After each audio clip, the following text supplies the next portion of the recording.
Disruptive here.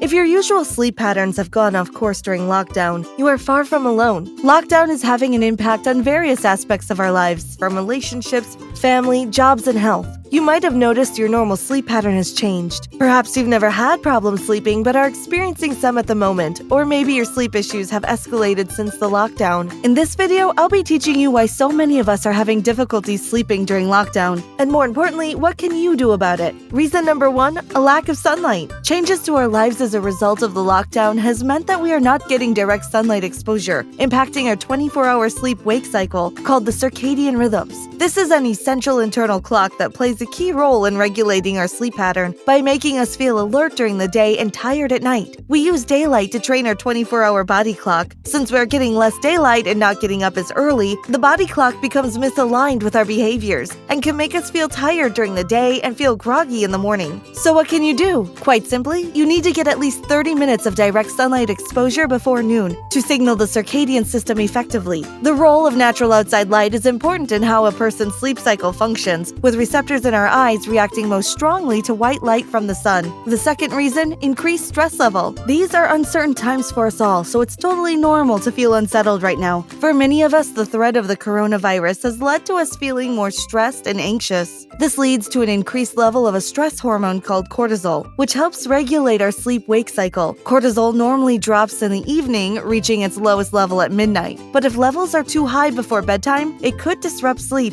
When we are anxious or stressed, cortisol is released to prepare the body to either deal with the stress or take ourselves away from the stress. Our body will use this cortisol in different ways. However, if the stress doesn't go away and the stress itself is not discharged, we remain on high alert, leading to mental and physical fatigue. Dealing with stress and anxiety differs from person to person, but there are things you can do to reduce your stress level. Since self-isolation can lead to feelings of loneliness and worry, which in turn causes sleep problems, make sure you are reaching out to your friends and family by email, phone, or video chat. This is a great way to offset those negative feelings. You could also implement mindfulness and breathing techniques. I'll be making a video on mindfulness and how it reduces stress in our life. Another reason, and possibly the most common one, is lack of routine. You're not alone if the lockdown has thrown your daily routine out of the window. Most of us are balancing family life and working from home for the very first time. Some of us have turned into all-day graze machines and stay in our PJs all day. This lack of routine affects our circadian rhythm and disrupts the sleep cycle. Establishing a new routine is very important for the body right now. Your circadian rhythm thrives on consistency and can become more and more effective at functioning optimally throughout the day and night. This means getting up at your regular time and getting dressed. Yes, that's right, you need to get out of your PJs. You need to go outside each day and get some natural light, as this will keep our circadian rhythms in balance. Exercising or some form of movement is essential and improves the quality of sleep. You should also be going to bed when you are feeling tired and waking up naturally without an alarm. On average, you should be sleeping for 7 to 9 hours. Comment below if you want me to make a video on how to create a daily routine. It's still uncertain what life will look like after lockdown has ended. One thing for certain is that if we look after our sleep pattern during this time, we may leave lockdown feeling less tired and maybe a little more productive. Thanks for watching. Hit the like button and make sure to subscribe to my channel.